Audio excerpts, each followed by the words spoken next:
You won nearly 25,000 votes when you ran in the London mayoral election this year. Were you pleased with that? Well, I mean, how could you not be? No offence, but why on earth would anyone vote for you?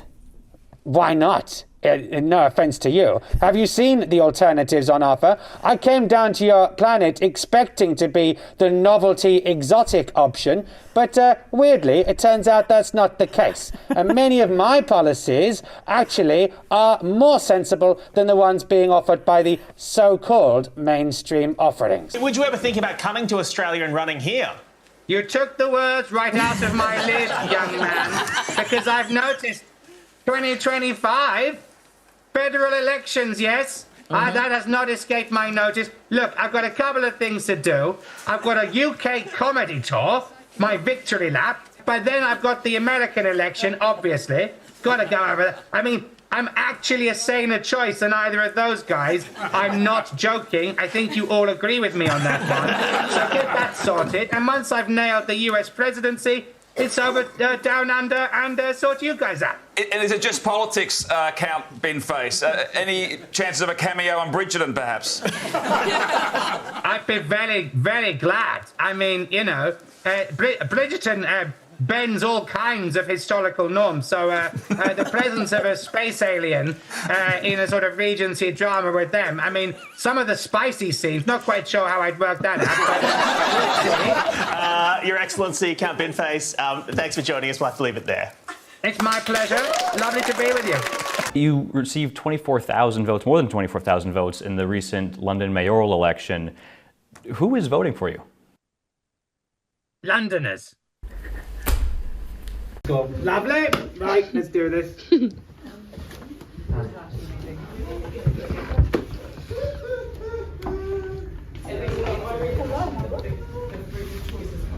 Where do you want me? Oh my god. Sophy Ridge.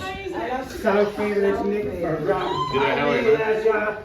You're right. My daughter. Lovely to meet you. Lovely to meet you. Sophy. Thank you so much for having me on. I thought I'd come and elevate the tongue. Yeah. It's lovely. Lovely. Where would you like Amazing. me? We've got a special guest on the programme this evening. He was preparing to take on Dawn and Nick in a quiz just because it's...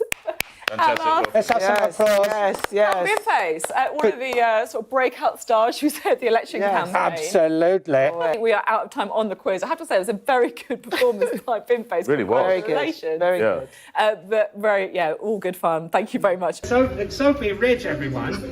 I've just been on Sophie's show. So you're going on your summer break, are you? Yeah, so we want to, end with a bang. A bit of Binface on the programme. Right. It's a new parliamentary term. You're going to miss out all the... Do you think it's... I guess it's like, all the fun's over now. If they're going to break up anywhere, it's sort of... I don't know where to look. Up in the visor, obviously. Otherwise, the whole character falls apart. We don't want that. That'll be a bad thing. No, quite. Honestly, thank you so much. Ed Vaisey has wandered into this madness. He's materialised. Yeah, I mean... Lord Edward Vaisey. You've been upstaged quite considerably. Well, it's epic. In fact, I've put out a tweet already giving you full credit for Count Binface. Great. I've been campaigning for this interview all week. My colleague in Parliament, Sir Peter Mannion, has already tweeted that I managed to make... I managed to look more hot and sweaty than a man wearing a bin on his head. An alien wearing a bin on his head. It's quite hot in this studio, actually, so God knows you must be absolutely pouring with sweat under that bin. Well, he's an alien, he probably doesn't sweat. Listen, I shall keep my innocence, but I must say, Lord Vaisey is very sweaty. What's happened, Ed? Why have you been perspiring? Is it because of me? He's been working very hard getting his show on air. What's on it? Does Count, you get your manifesto, you know that little booklet that comes through for the mayoral elections, your manifesto is in there, isn't it? No, it's not, and I'll tell you why, because, and I'd have thought a lord of the realm would know this, listeners, you know what, it costs £10,000 to stand for the mayoralty, which I crowdfunded. It costs you another 10 grand to get in the booklet. Is that democratically fair? You might think not. I couldn't possibly comment. I think that's totally unfair. How many signatures do you need to get on the ballot? To get on the ballot, you need 10 from every ballot, 330 names. And I tell you what, guys, that took a lot of time, and you should see my spreadsheet. It's a complete mess. It's so impressive. But I agree with Count Binface. I think he's a very important part of the democratic process. So you wouldn't have this. You wouldn't have this interview show, in France, and you wouldn't have it in Germany. And Can I that just- says everything about British democracy. Listen- And I've got a show about retirement villages, a musical on postnatal depression, and to cap it off, Jeremy Wright, the former culture secretary. I think I beat Nothing. that, guys. Yeah. Sorry, but I've trumped you there. You're a politician in British politics, but you are, it's fair to say, I'd say, an unsuccessful one, in that you've lost 3 elections. Fuck you, mate. And you want the voting age to come down to 16. That's correct. And the upper limit to be 80. Yes. Do you think that's fair? No. Right. London Bridge to be renamed Phoebe Waller. Yes. Is that going to cost the taxpayer? Cost 0. I mean, maybe a little bit of signage. Yeah. All I would say is this. Boris Johnson spent 40 million quid on a garden bridge that didn't exist. All I'm saying is change the old name. What could be better? Fine. £1 trillion a week for the NHS. Yes. Now that will cost much, won't it? It will cost $1 trillion a week, to be fair.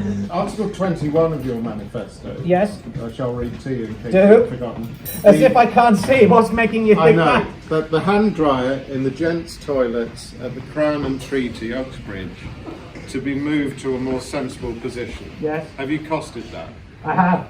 How much is it? I make that about £200. So we need to add that to the $1 trillion a week. Right. Sorry, I should have made that clear. It's in the grey book. It's in the grey book, everyone. Well, I know. It is in there. And you also made a really good point between what's news and what's propaganda. Yes. I wonder if there's a middle way between those, which is the journey towards propaganda from news, is that awful word comment. And that there are 2 types of journalists, are there not? There are the ones who are writing stories, they're investigating, whatever the story is, and indeed from whatever the angle, and trying to reach some version of the truth. And then there are the opinion columns of these people, and the strange thing is they are often then slapped on the front page as if they are fact. Yes. And so, is it not true that British newspapers are doing 2 things, but they are being amalgamated as the same? And when that happens, you are on, whether it's the slow track or the fast track, to propaganda, because these individuals are able to skew the facts and to create this dog whistle that is, like we say, right now, causing a lot of problems across the country. What do you say to that? I would say that is one of the most lucid and coherent theories for the transition of news to propaganda that I've actually heard.